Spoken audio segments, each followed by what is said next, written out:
안녕하세요. 규제를 규제한다를 쓴 배재대학교 이혁우 교수입니다. 오늘은 언제부터 규제가 있었을까? 그리고 규제의 변화 양상은 어떻게 되었을까? 이런 얘기를 해보려고 합니다. 오늘날 정부의 수많은 규제를 이해하기 위해서는 이런 규제의 변화를 이해할 필요가 있습니다. 공동체에서는 사람들의 행위를 일정한 수준으로 통제하면 공동체의 질서를 유지하는 것이 필요했고, 이것이 점차 규칙의 형태로 확정되는 과정을 거쳐서 규제가 되었죠. 그리고 사회에서 해결해야 될 문제들이 점점점 많아지면서 규제도 많아져 갔습니다. 고조선에서는 8개의 금법이 있어서 각종 범죄를 처벌하고 공동체의 질서를 유지했는데요. 한사군이 설치된 이후에는 범죄가 늘어나면서 8개 조가 60개까지 늘어났다는 기록도 있죠. 먼저 누가 규제를 만들었을까? 원래 공동체는 관행이 공동체 전체에 적용되는 규칙으로 변화하는 식으로 규제를 만들어집니다. 원래 사회적인 구성원 간의 약속이 있었고, 그 다음에 국가나 정부가 이를 승인해서 규제가 되었다. 이렇게 이해할 수 있겠죠. 그런데 국가의 권한이 커지고, 특히 고대 국가 같은 경우에는 왕권이 강화되면서 공동체의 약속과는 무관한 규칙도 많이 생기기 시작했습니다. 1516년 베네치아는 게토라는 유대인 거주 지역이 있었던 거 아시죠? 이 지역 1797년 나폴레옹이 게토에 관문을 부술 때까지 300년이나 있었습니다. 유대인은 게토 안에서만 살아야만 했고요. 게토를 나갈 때는 유대인임을 증명하기 위해서 노란색 옷과 모자를 써야만 했습니다. 그것도 낮에만 말이죠. 이처럼 규제는 점차 공동체의 관행의 규칙에 더해서 국가, 정부, 왕권의 실현을 위해서 한 국가 내의 사람들의 행위를 제약하고 통제하는 경향을 띠게 되었죠. 국가나 왕이나 황제가 자기 자신이나 자기 계급을 위한 규제를 만들고 이를 대다수의 국민들에게 적용하는 방식이죠. 사실 이런 형태가 근대 국가 이전의 보편적인 규제의 모습일 것입니다. 자, 이제 르네상스와 종교 개혁 시기로 한번 가볼까요? 이 시기의 가장 큰 발견은 무엇이었을까요? 사람이 사람을 자의적으로 지배한다는 것, 그 오랜 관행에 제동이 걸렸던 거죠. 이렇게 근대국가가 되면 이제 법치가 중요한 개념으로 등장합니다. 법치주의. 들어보셨죠? 규제, 법의 근거가 권력자나 지배계급의 승인이 아니고 국민의 대표기관이 수립한 기관, 즉 입법부에서 결정된 법률에 근거해야 한다는 논리입니다. 그렇다면 법치에 의한 통치에서 출현한 규제는 어떤 변화를 겪었을까요? 사실 여기서부터가 규제 측면에서 현대국가의 성격 변화를 이해하기 위해서 중요한 대목이죠. 자, 먼저 현대국가에서의 규제는 국내 산업의 보호를 위해서 만들어지기 시작했습니다. 국내 산업의 보호라는 아이디어는 중상주의에 비롯되는데요. 국가의 부를 생산력이 아니고 금과 은과 같은 자본의 축적으로 보는 관점을 채택하고 있습니다. 이런 관점, 요즘도 익숙하시죠? 부잣집은 돈이 많은 집, 부동산이 많은 집, 이렇게 보는 관점입니다. 국가도 다른 국가보다 부가 많이 축적되어 있어야 하고, 그러기 위해서는 국내의 산업들이 외국의 산업으로부터 어려움을 겪지 않게 해야 된다. 이런 논리죠. 영국에서는 곡물법을 두고 이런 경향이 있었죠. 1815년에서 45년 사이에 영국은 곡물 가격의 폭락을 막는다는 명분으로 곡물에 대한 수입 제한을 했습니다. 미국은 1930년 스무트 할리법으로 2만여 개의 수입 물품에 대한 관세를 도입했었는데요. 결과적으로 대공황을 심화시킨 것으로 평가되고 있기도 하죠. 당연히 중상주의의 관점에 고착되면 국가의 부는 오히려 줄어들게 됩니다. 생각해보세요. 삼성전자가 현대자동차가 국내에서만 있었다면 절대로 지금처럼 국제적으로 좋은 평가를 받는 좋은 기업이 될 수 없었겠죠. 한편 기존 시장을 보호하는 규제도 있었습니다. 여러분, 법치주의 국가에서는 입법부에서 대표들이 모여서 법률을 통해 규제를 만든다고 했죠. 그런데 이들 입법부의 대표들은 기존에 있는 산업에 굉장히 익숙한 사람들이겠죠. 예를 들어 농업이 위주였던 사회에서는 산업혁명으로 등장한 각종 신산업을 몰랐겠죠. 아니, 이들 대부분은 구산업인 농업계층을 대표할 수밖에 없었겠죠. 대표적인 예가 있습니다. 영국의 붉은 깃발법, 레드 플래그 액트죠. 1865년에서 1895년, 30년 동안이나 적용이 되었습니다.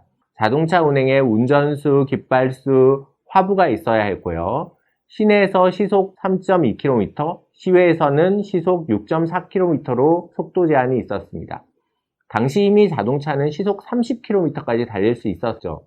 영국에서는 1826년에 이미 28인승 여객 자동차가 운행되기도 했습니다. 최근 우리나라에서도 이와 유사한 사례가 있었습니다. 바로 타다 사례입니다. 11인승 카니발 아시죠?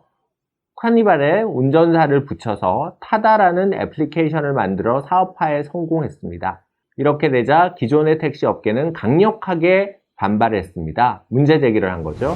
전국의 택시 운전사가 광화문 앞에서 타다 타도를 외쳤죠. 이에 대해서 입법부는 타다 운행을 사실상 금지시키는 법률을 만들었죠. 타다금지법. 한편 현대국가로 오면서 등장한 비교적 새로운 규제로는 독과점 규제도 있습니다. 전통적인 사회에서는 국가가 가장 큰 기업이죠. 그런데 요즘은 어떻습니까? 재정으로만 본다면 국가보다도 큰 기업도 생겼습니다. 독점이 문제가 된 것은 독점 기업이 가격의 인상과 생산량의 조절을 통해서 시장을 마음대로 주물러서 막대한 부를 쌓았다는 데 있죠. 그런데 여기서 중요한 질문이 등장하죠. 그렇다면 국가는 독점을 어떻게 판단해야 할까요? 우리 주변에 가만히 보면 독점처럼 보이는 기업이 많이 있습니다. 사실 굉장히 많죠. 한번 보세요. 우리나라에서 자동차 기업은 몇 개가 있죠? 반도체는 몇 개의 기업이 하죠? 스마트폰 기업은 몇 개나 되죠? 글쎄요. 경쟁이라고 하기엔 그 수가 너무 작죠. 그렇다면 이들 기업에 대해서 우리는 독점이라고 간주할 수 있을까요? 그리고 독점 규제를 할 수 있을까요? 독점은 단순히 시장에 기업이 한 개만 있다, 두 개만 있다, 이런 양적인 것으로만 판단해서는 안 돼요. 극단적으로 시장의 기업이 한 개뿐이라고 하더라도 그 시장의 진입장벽이 너무 낮아서 언제라도 새로운 기업이 등장할 수 있거나 새로운 제품이 만들어질 수 있다면 그 한 개의 기업은 시장에서 자기 맘대로 의사결정을 못하겠죠. 2000년 미국 정부의 마이크로소프트에 대한 반독점 제소 사례를 한번 보죠. 당시 마이크로소프트의 윈도우에 익스플로러를 묶어서 판매해서 당시 최강의 웹브라우저였던 넷스케이프를 무너뜨리게 되었습니다. 미국 정부는 반독점법 위반으로 회사 분할을 명령했죠. 이 명령, 1심에서는 법무부가 이겼지만요. 2001년 부시 행정부가 들어서면서 법무부와 타협이 이루어져서 마이크로소프트는 회사 분할을 피해갈 수 있었습니다. 당시에 이 사례에서 마이크로소프트를 독점으로 볼 것인가를 두고 논란이 많았는데요. 한번 볼까요? 윈도우 설치 이후에도 사용자는 넷스케이프를 사용할 수도 있었겠죠. 따라서 넷스케이프와 익스플로러의 경쟁은 윈도우의 플랫폼에 의한 경쟁 왜곡이 아니라 시장에서의 소비자의 선택의 결과도 있었다고 봐야 되겠죠. 흥미로운 것은 이후 익스플로러는 2009년 구글의 크롬과 2004년 모질라의 파이어폭스가 등장하면서 경쟁력을 잃기 시작했어요. 2022년 6월 15일부터는 마이크로소프트는 윈도우 10에서 익스플로러의 지원을 중단한다고 발표하기에 이르렀습니다. 이처럼 시장에서 기업의 수가 아닌 실제로 기업의 혁신성과 소비자 편익의 확대, 경쟁 가능성을 토대로 독점을 판단하는 것을 합리의 원칙이라고 합니다. 20세기가 되면 이전 시기까지는 생산과 거래에서 당연한 듯 혹은 어쩔 수 없는 것으로 받아들여지기도 했던 것에서 정부가 규제를 통해서 개입해야 된다는 인식이 확산되었죠. 경제적 영역이 아닌 그 외의 사회 영역, 인간의 삶의 질과 조건의 영역에 대해서도 국가가 규제를 해야 된다는 생각이 등장한 거죠.